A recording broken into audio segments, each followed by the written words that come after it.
Sean Combs' The Reckoning recently dropped on Netflix. Let's talk about episode 1, Pain versus Love.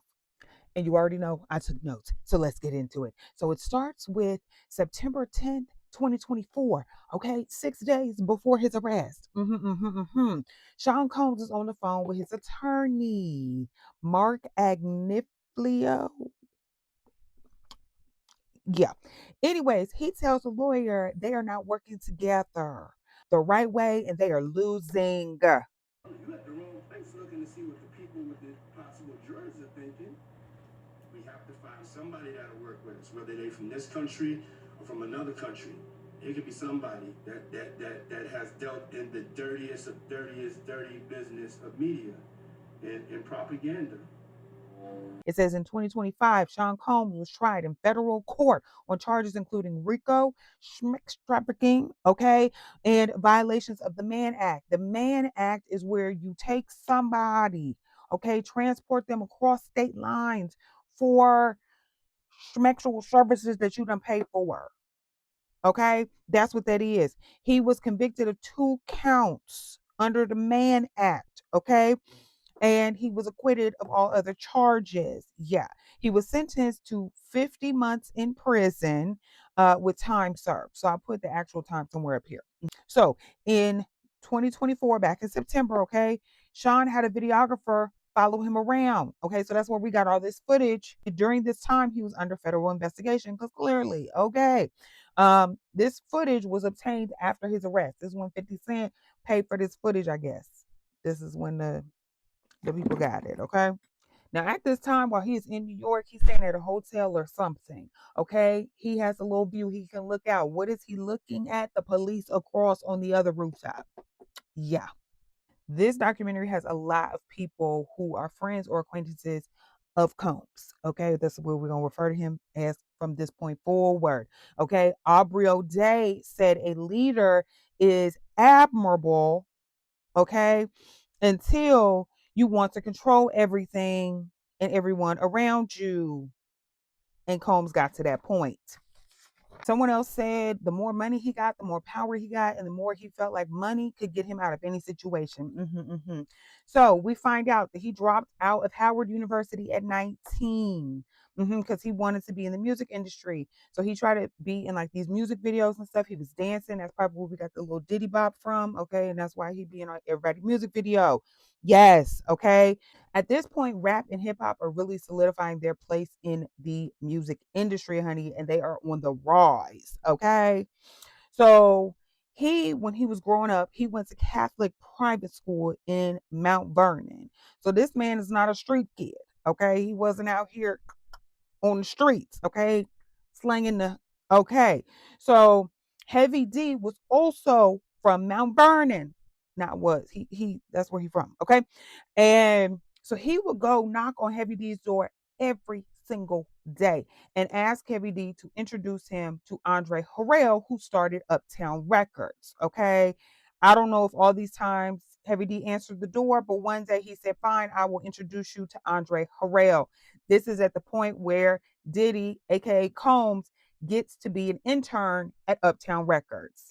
So at this point, he is at Uptown Records. Uptown Records has the two heavy hitters, I'll Be Sure and Heavy D. Those are they climbing up the charts. They are they popular artists. Okay. Guess who also works at Uptown Records? Kim Porter. And guess who she's dating at the time? I'll Be Sure. Okay. But guess who wanted to date her?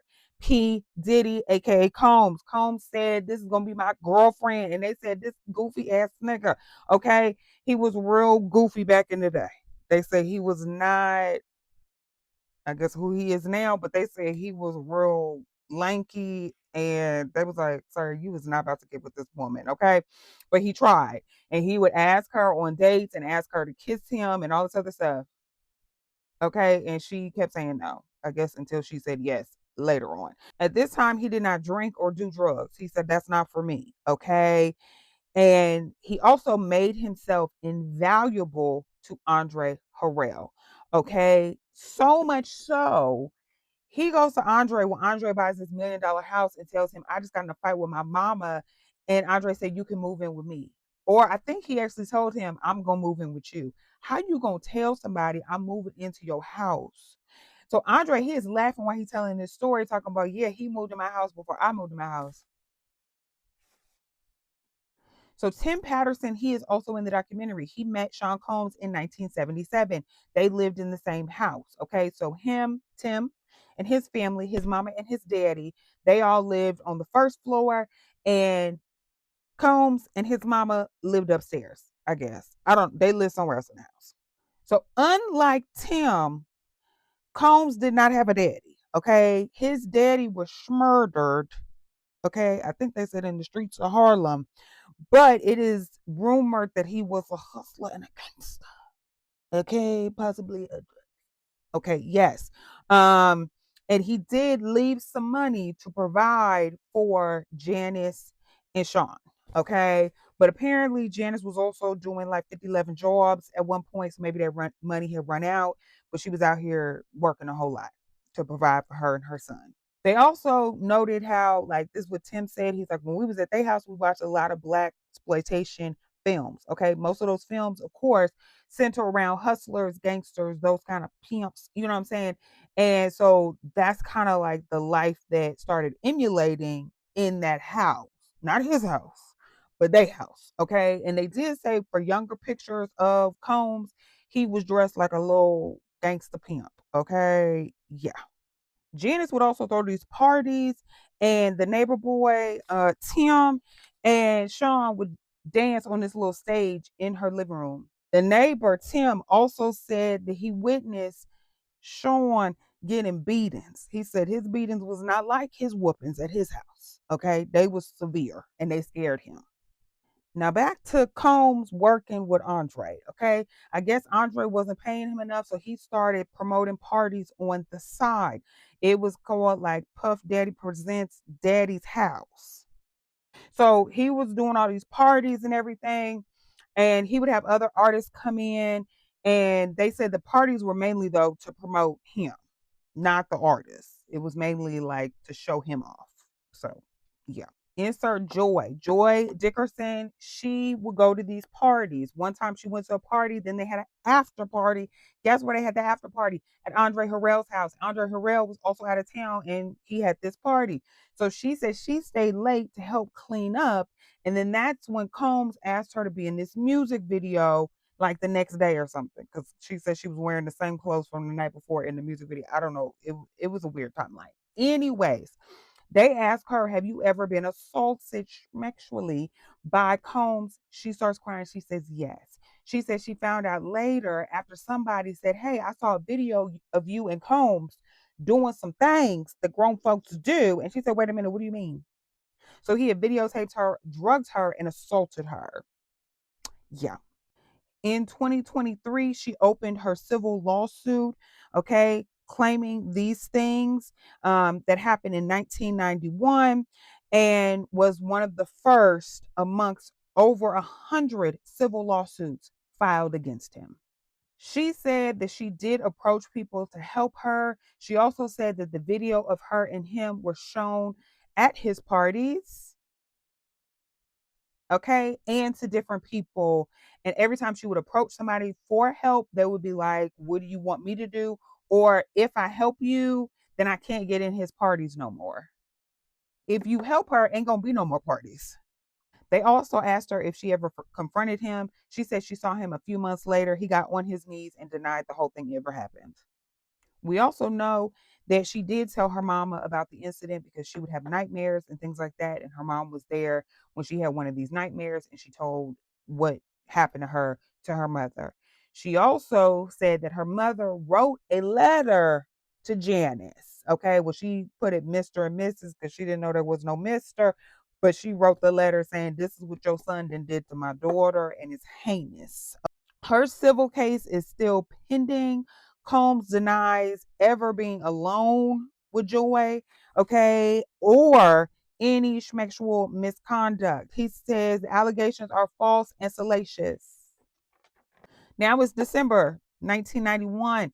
They throw a celebrity basketball game with Heavy D, him and Heavy D, Combs and Heavy D. Okay, too many people showed up. They said it was crazy. People bum rushed in and people were crushed because it was like the door that opens, then it was some stairs, and then it was door into where the basketball court was. People got crushed at the bottom of the stairs and died.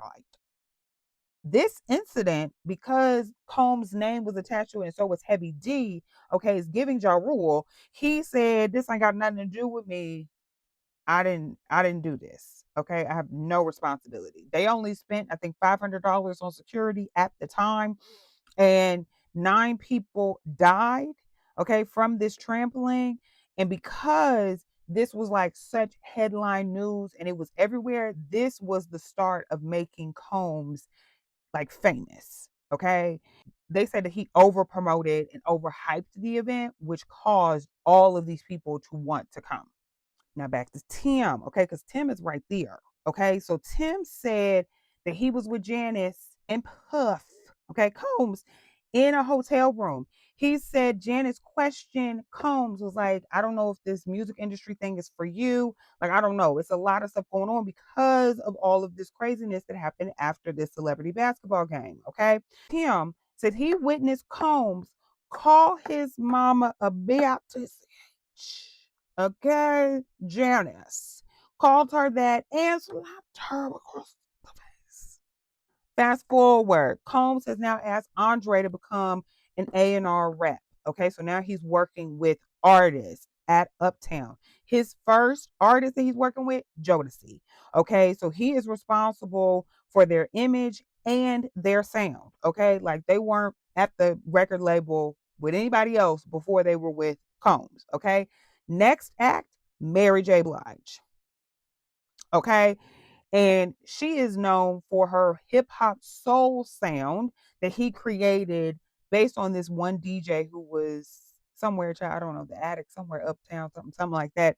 And that's what he would mix. He would mix like hip hop beats with soul sound. And then Combs took that, gave it to Mary, and that was Mary's sound. Okay.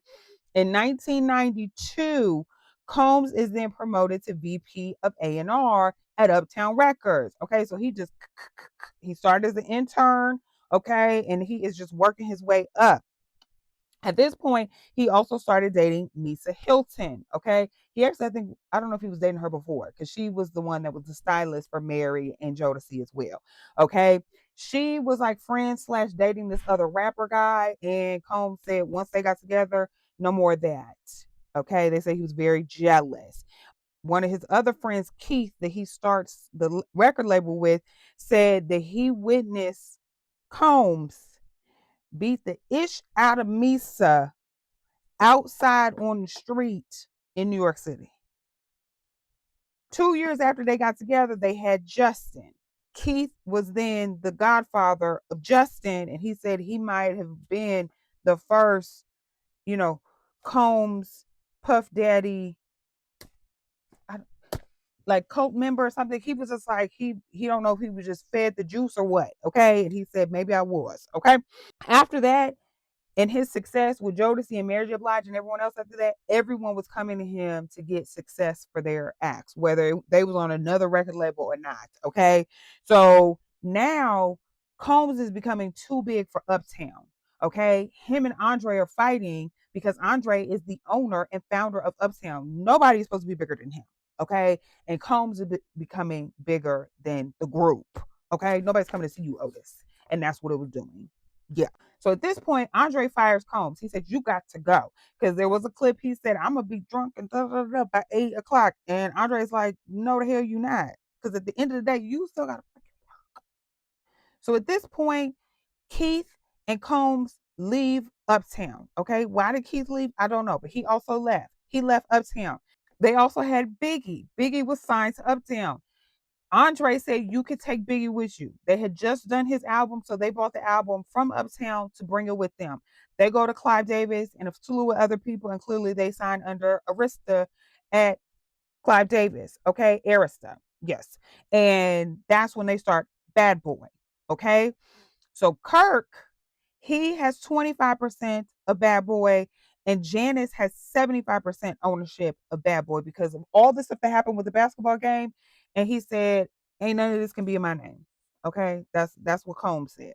At this point, Kirk says he saw his personality shift from that point on. You couldn't tell him nothing. Kirk, he ran all the money and the budgets and a lot of Combs' personal finances and things. He ran everything. He did the day to day. He said he wrote down everything, and that man had to know, Sonny. Okay. They also said in the documentary that Combs was a paper gangster because remember he went to Catholic school with us. Okay, so he wasn't out here on the streets, but because he had the money, he thought that he was a street gangster, so he would try to act like a street gangster, even though he was just a paper gangster. Yeah. So at this point, it's 1994. Juicy drops, which is Biggie's first single. It does all right. Okay. We love it, but it did all right when it first came out. Next thing they know, because Tupac, okay, they said, wait a minute, his sound is amazing. What's going on with his video? Right. So they dissect his song, his video, and then they then drop Big Papa, hits the everything out the park. Okay. This becomes his big, big, big single, and he is everywhere at this point. Now back to Tupac. Okay. So Tupac, his cousin, is in the documentary. Days was like this. Okay. So he said Tupac really wanted to go to Biggie's album release party. He was ecstatic for Biggie. Okay. He was like, oh, he about to hit, da da da. And his cousin said he has never seen anyone, not just Tupac, this excited about somebody else's success. Mm. Okay. So Pac and Biggie meet, they hit it off. Okay. They over here rapping, they doing all the things. They look like they was big friends. Okay. Mm-hmm.